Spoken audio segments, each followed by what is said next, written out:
Assalamualaikum warahmatullahi wabarakatuh. Innal hamdalillahi nahmaduhu wa nasta'inuhu wa nastaghfiruh wa na'udzu billahi min shururi anfusina wa min sayyiati a'malina. May yahdihillahu fala mudilla lahu wa may yudlil fala hadiya lahu. Asyhadu an la ilaha illallah wahdahu la syarika lah wa ashhadu anna Muhammadan abduhu wa rasuluhu alladzi la nabiyya ba'da. Allahumma shalli wa sallim wa barik ala Muhammadin wa ala alihi wa ashabihi wa man tabi'ahum bi ihsanin ila yaumiddin. Fa ya ibadallah usikum wa nafsi bi taqwallah faqad fazal muttaqun. Qala ta'ala fi kitabil karim, a'udzu billahi as-sami'il alim minas syaitonir rajim. Ya ayyuhalladzina amanu taqullaha haqqa tuqatih wa la tamutunna illa wa antum muslimun. Alhamdulillah, senantiasa kita bersyukur kepada Allah Subhanahu wa taala yang senantiasa memberikan hidayah, inayah serta taufiknya kepada kita sekalian, sehingga pada kesempatan di pagi hari ini kita masih diberikan kekuatan oleh Allah untuk hadir menjalankan salah satu kewajiban yang dibebankan kepada kita, yaitu salat subuh berjamaah. Mudah-mudahan kelak di akhirat nanti Allah memberikan balasan berupa ridho dengan balasan berupa kenikmatan akhirat. Ma'asyiral muslimin, setiap kali kita memasuki pergantian tahun baru Islam, ketika memasuki bulan Muharram itu sering membahas tentang hijrah. Padahal kalau menurut riwayat hijrah Nabi itu tidak dilakukan di bulan Muharram. Tapi kenapa ketika memasuki bulan Muharram, peringatan tahun baru Islam, kok banyak sekali membahas tentang masalah hijrah? Menurut sebuah riwayat, Nabi itu berangkat ke Yasrib atau yang kelak akan berganti nama menjadi Madinah, berhijrah itu berangkat pada pada pertengahan atau akhir bulan Safar. Lalu tiba di kota Madinah itu tanggal 12 Rabiul Awal. Nah, di tanggal 12 Rabiul Awal itu ada 3 peristiwa, Pak. Pertama, kelahiran Nabi. Yang kedua adalah hijrah Nabi di Madinah. Kemudian wafatnya Nabi. Tetapi hal ini tidak perlu kita persoalkan. Kenapa setiap momentum bulan Muharram itu kok diperingati tonggak sejarah untuk hijrah? Karena sesungguhnya ketika penentuan awal tahun baru Islam itu ditandai ketika tahun Rasulullah itu melakukan hijrah, yaitu pada tahun makanya awal tahun itu dimulai pada bulan Muharram, dan penentuan awal tahun Hijriah itu dimulai ketika Rasulullah SAW melakukan perjalanan hijrah. Sehingga ini perlu kita luruskan pemahaman ini supaya tidak terjadi salah kaprah. Baiklah ma'asyiral muslimin, sesuai dengan tema yang sudah di-share tentang hijrah. Hijrah itu ada yang memaknai pindah dari satu tempat ke tempat yang lain. Tetapi makna yang lebih pas di sini adalah hijrah itu berubah atau melakukan perubahan. Yang awalnya tidak baik berubah menjadi baik. Nah, perubahan itu penting, Pak. Ada dalam kehidupan kita, termasuk dalam kehidupan agama itu perubahan itu perlu. Contohnya dengan kalau yang era kelahirannya era tahun 60 atau 70 tahun ya, yang mungkin sekarang usia 40 atau 50 tahun, tentu masih ingat dulu ketika pakai foto ya, pakai roll film, kalau nggak Fuji film ya Kodak ya. Ternyata mereka ini ketika awal-awal ditemukan kamera digital ya, kedua perusahaan ini terutama Kodak itu tidak mau merespon perubahan itu dengan baik. Sehingga akhirnya apa? Ketika seluruh masyarakat ini sudah beralih kepada foto digital, di mana foto digital ini ternyata lebih canggih, tidak perlu menggunakan roll film, dan bahkan resolusinya bisa diatur, akhirnya mereka pun tergerus oleh perubahan zaman. Begitu juga kalau dulu awal-awal muncul produk HP yang namanya Nokia, waktu itu tidak ada orang yang tidak pakai Nokia, semuanya pakai Nokia. Tetapi ketika produk HP ini bertransformasi, berubah ya.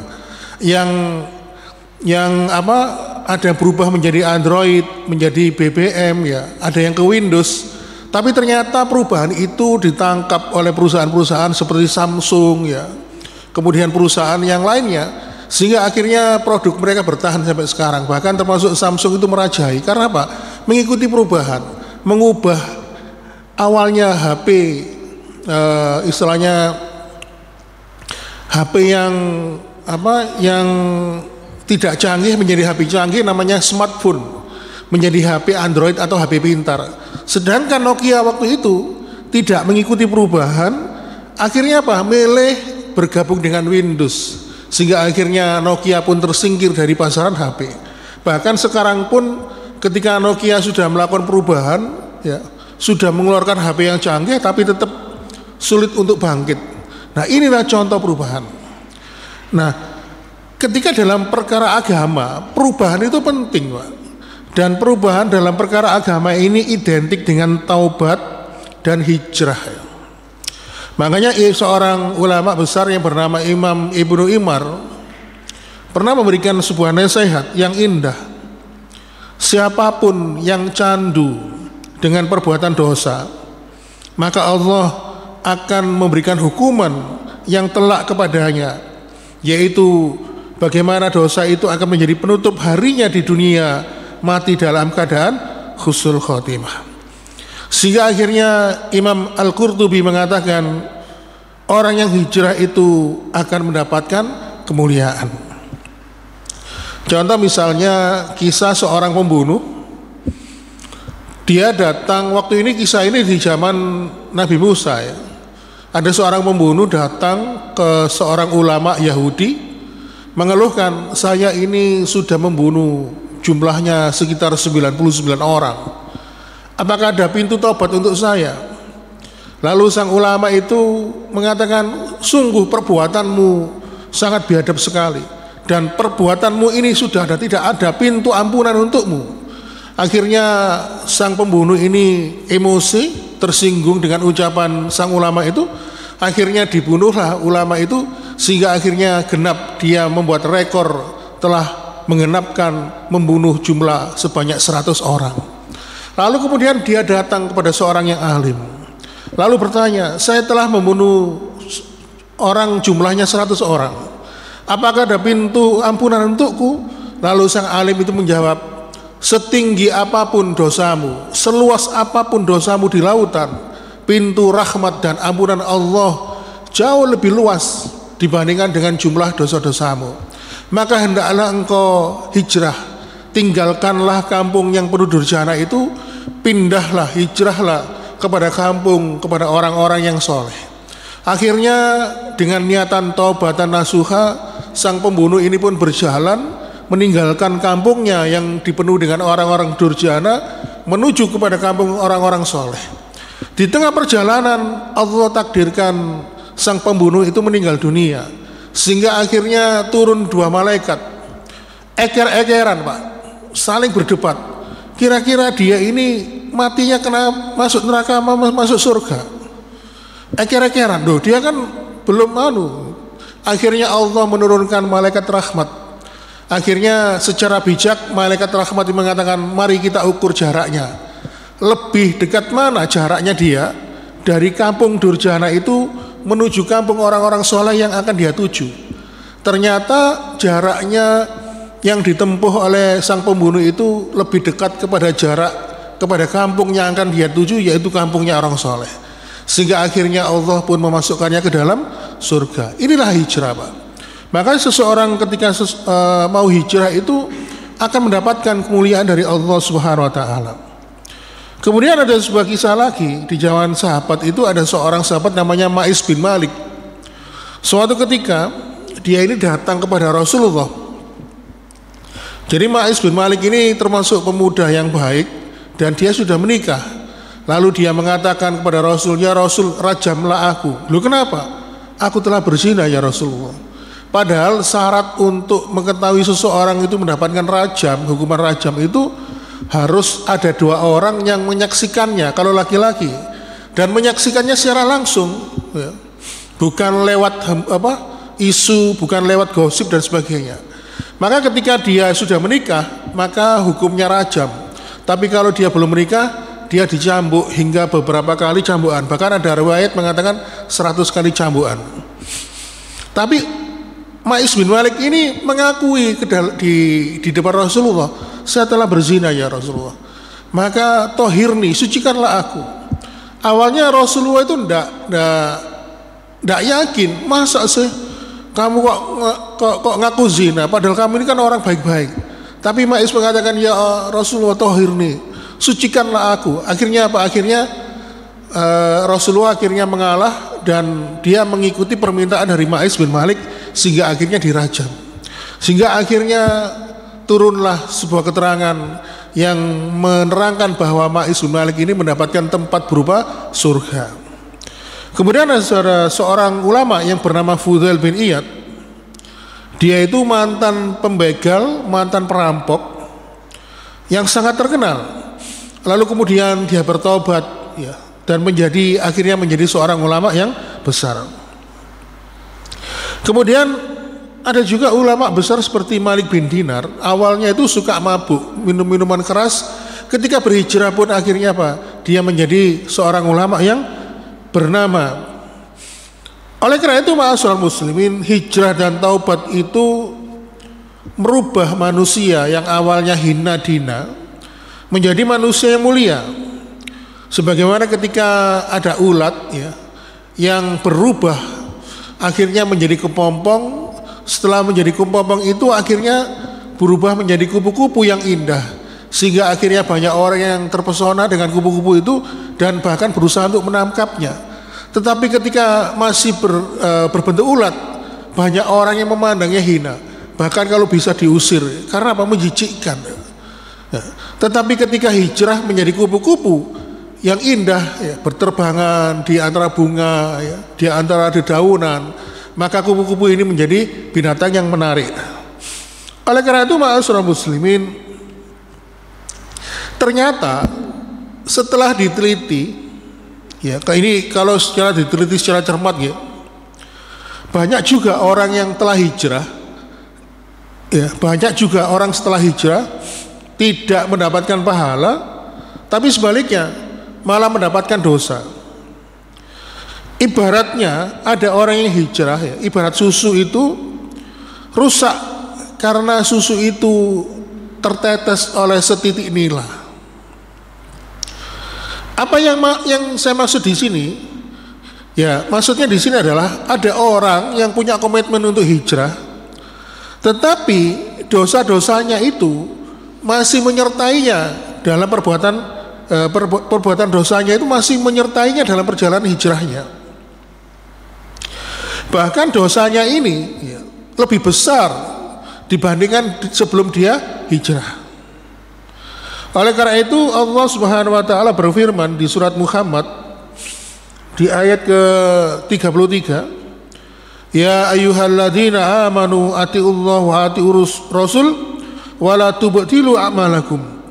Wahai orang-orang beriman, taatlah kepada Allah dan taatlah kepada Rasul, dan janganlah kamu merusak amal ibadahmu. Dikatakan di sini, Allah mengatakan janganlah kamu merusak atau membatalkan amalmu. Berarti hijrah itu bisa batal tanpa kita sadari, Pak. Sebagaimana sholat ada pembatalnya, kentut ya, atau mungkin bicara, wudu juga ada pembatalnya, Pak. Bahkan haji pun ada pembatalnya, Islam itu juga bisa batal, apalagi hijrah juga ada pembatalnya. Banyak orang yang kalau kita melihat fenomena akhir-akhir ini ya, banyak orang itu tidak menyadari ketika hijrah dia berubah menjadi awalnya tidak baik menjadi baik, ternyata hijrahnya itu bisa batal, Pak. Bahkan dia tidak menyadari karena telah berbuat kesalahan. Sebagaimana ketika Allah memberikan gambaran tentang kisah seorang wanita yang bernama Ritoh ya, di dalam surat An-Nahl ayat 92, wala takunu kalladzi naqadat ghuslaha mim ba'di quwwatin ankasa. Dan janganlah kamu seperti seorang perempuan yang mengurai benangnya, di mana benang itu sudah dipintal menjadi kain dengan kuat lalu dicerai beraikan. Jadi Ritoh ini di dalam kisah wanita di zaman sebelum Nabi Muhammad ini diceritakan ada seorang wanita yang cantik rupawan bernama Ritoh. Nah, Ritoh ini setiap hari itu mendapatkan datangnya jodoh yang ditunggu-tunggu. Tetapi karena dia ini spek yang diinginkan itu terlalu tinggi, sehingga ketika banyak jodoh yang niat melamarnya itu tidak sesuai dengan spesifikasi yang diharapkan. Hingga akhirnya banyak laki-laki yang minder. Kebetulan Rito ini wanita yang kaya raya, punya banyak harta.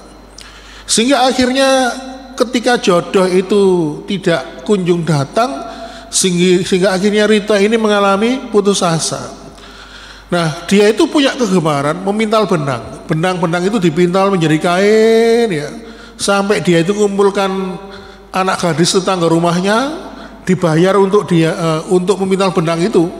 Setelah menjadi kain yang indah, malam harinya oleh Rito diurai-urai, diberai-berai, dirusak kembali, dan kemudian itu berlangsung setiap hari. Pagi siangnya dia mengumpulkan anak gadis tetangganya untuk memintal benang, membuat sebuah kain yang indah. Malam harinya diurai, dicerai-beraikan sehingga rusak.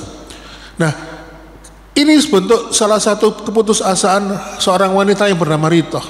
Sehingga akhirnya Allah mengatakan, janganlah kamu seperti seorang wanita yang memintal benang. Ketika benang itu sudah berubah menjadi kain yang indah, lalu dicerai-beraikannya dia. Artinya apa?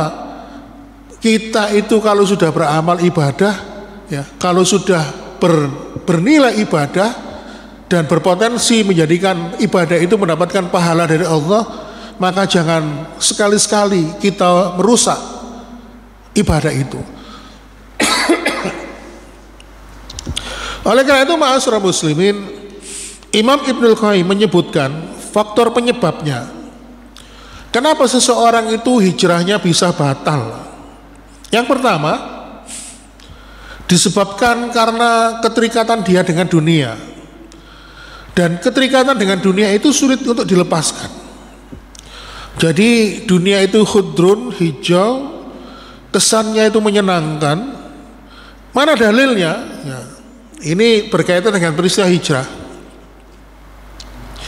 Jadi dikisahkan ketika Nabi Muhammad SAW mengajak para sahabat berhijrah ke Madinah, ternyata banyak di antara mereka itu yang tidak ingin hijrah ke Madinah bersama Nabi.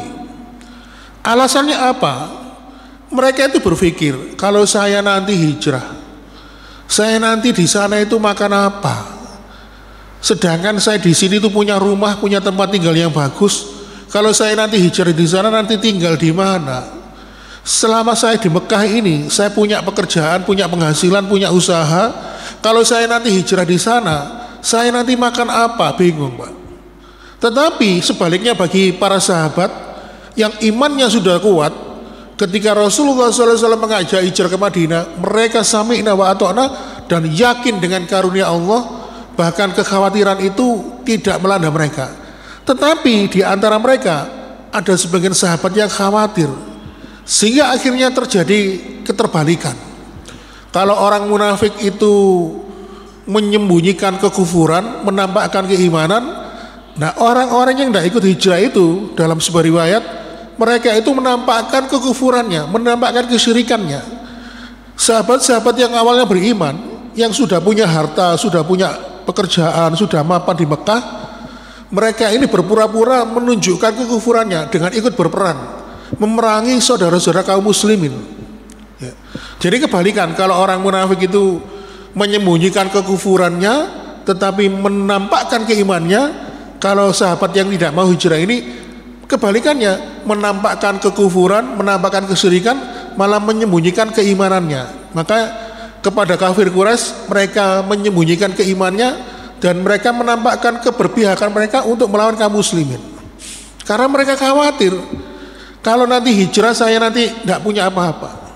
Sehingga akhirnya ma'asyiral muslimin, akhirnya terjadilah peperangan. Dan akhirnya apa? Seluruh sahabat Nabi yang di kota Mekah itu yang tidak mau hijrah ke Madinah karena alasan dia tidak mau kehilangan dunianya, akhirnya mereka semuanya terbunuh dalam peperangan itu. Sehingga akhirnya mereka pun divonis oleh Allah Subhanahu wa taala di dalam surat An-Nisa ayat ke-97 yang artinya sesungguhnya orang-orang yang dicabut nyawanya oleh malaikat dalam keadaan menzalimi diri sendiri. Para malaikat itu bertanya, bagaimana kamu ini? Lalu orang-orang yang tidak mau hijrah itu menjawab begini, mustada'afina fil ard, kami ini adalah orang yang tertindas di bumi Mekah. Lalu malaikat pun bertanya, alam takun ardullahi wasi'atan fatuhajiru fiha, bukankah bumi Allah itu luas sehingga kamu dapat berhijrah, berpindah-pindah di bumi itu? Maka orang-orang itu, kata Allah, tempatnya di neraka jahanam, dan neraka jahanam itu adalah seburuk-buruk tempat untuk kembali. Jadi Imam Ibnu Katsir ketika menafsirkan surat An-Nisa ini dari ayat 97 sampai 100 itu mengatakan sebab paling penting dari mereka tidak bisa hijrah adalah karena dunia itu sudah menggigit mereka. Dan mereka melakukan hijrah itu enggan melakukannya karena apa? Karena dunia itu sudah membelenggu mereka sehingga akhirnya mereka tidak mau hijrah meninggalkan kota Mekah menuju Madinah. Dan ternyata sejarah itu berulang, Pak. Setiap periode zaman itu berulang. Dan ini sudah bisa kita lihat ya. Sudah kita lihat fenomena-fenomena seperti ini. Dan sedihnya, Pak, nanti ketika harta yang kita tinggali ya, yang kita tinggalkan itu nanti bukan untuk kita. Harta yang kita upayakan itu bukan untuk kita. Kalau kita mati ya, harta itu akan kita wariskan kepada ahli waris kita. Tetapi pertanggungjawaban ketika mendapatkan harta itu nanti akan dihisap oleh Allah Subhanahu wa taala. Sungguh rugi, betapa perih dan pedihnya. Kemudian yang kedua, penyebab seseorang itu tidak bisa hijrah, dan ini adalah poin terakhir dalam pertemuan kita pagi ini, adalah al-bi'ah syai'ah, lingkungan yang buruk, Pak. Jadi lingkungan pergaulan yang buruk itu bisa mempengaruhi seseorang untuk hijrah. Abu Thalib, paman Nabi, menjadi penduduk neraka dan kekal di dalamnya itu karena lingkungannya buruk, Pak. Suatu ketika Abu Thalib ini sakit parah hingga menjelang ajalnya, Abu Thalib ini didatangi oleh Nabi. Kemudian Nabi mengatakan kepada pamannya, kulli kalimatan ihaju bika indallah, wahai pamanku, tolonglah, ucapkanlah satu kalimat yang nanti dapat aku jadikan hujah di hadapan Allah. Tetapi ketika saat itu ada Abu Jahal yang berada di samping Abu Thalib, dan Abu Jahal mengatakan, emang kamu ingin mati meninggalkan ajaran nenek moyang kita? Kemudian Nabi pun mengulangi kalimatnya, kulli kalimatan ihaju bika indallah, wahai paman, tolonglah ucapkan sebuah kalimat di mana kalimat itu nanti bisa kujadikan hujah di hadapan Allah. Lalu kemudian Abu Jahal pun mengulangi, apakah kamu mau mati meninggalkan ajaran agama nenek moyang kita? Dan ternyata paman Nabi yang bernama Abu Thalib itu lebih memilih ajaran dari nenek moyangnya, sehingga akhirnya dia mati dalam keadaan kekafiran dan kekal di dalam neraka. Itulah ma'asyiral muslimin, pengaruh lingkungan yang buruk. Maka seseorang yang bisa hijrah pun bisa batal, bisa gagal karena lingkungannya tidak mendukung. Makanya seperti pembunuh tadi di awal pembahasan kita, seorang pembunuh dia meninggalkan lingkungan yang buruk. Sama orang alim disuruh meninggalkan lingkungan yang buruk supaya apa? Hijrahnya itu bisa sukses, bisa berhasil. Kemudian ada sebuah kisah lagi, seorang sahabat yang bernama Ubaidillah bin Jahsy. Dia itu pernah ikut hijrah bersama Nabi ke Habasyah yang pertama, ke Habasyah yang kedua, tetapi karena pergaulannya buruk, sehingga akhirnya Ubaidillah bin Jahsy ini bersama teman-temannya punya kegemaran minum minuman keras, sehingga akhirnya dia milih agama Nasrani. Karena di dalam agama Nasrani itu tidak ada larangan minum minuman keras ya. Sehingga akhirnya dia meninggal dalam keadaan murtad. Kemudian ma'asyiral muslimin wa subratal mu'minin rahimakumullah, inilah contoh hijrah. Kalau kita ingin hijrah kita berhasil, maka kita harus melepaskan dunia.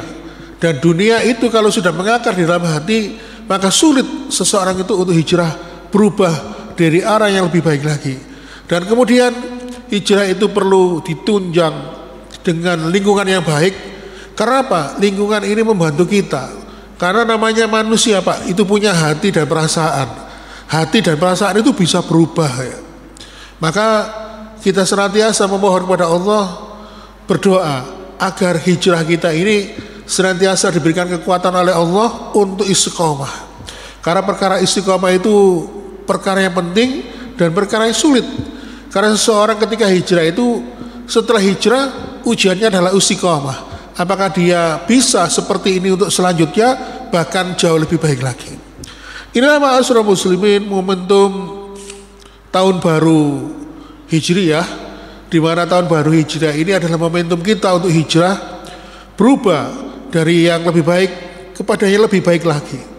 Makanya Rasulullah SAW mengatakan, seseorang itu kalau hari ini sama dengan hari kemarin, dia itu rugi. Tetapi kalau dia lebih buruk daripada hari kemarin, justru dia mengalami kehancuran.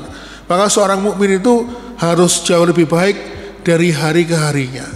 Demikian yang dapat kami sampaikan. Mohon maaf bila ada kekurangan. Kita tutup dengan doa kafaratul majelis. Subhanakallahumma wa bihamdika asyhadu an la ilaha illa anta astaghfiruka wa atubu ilaik. Wassalamualaikum warahmatullahi wabarakatuh.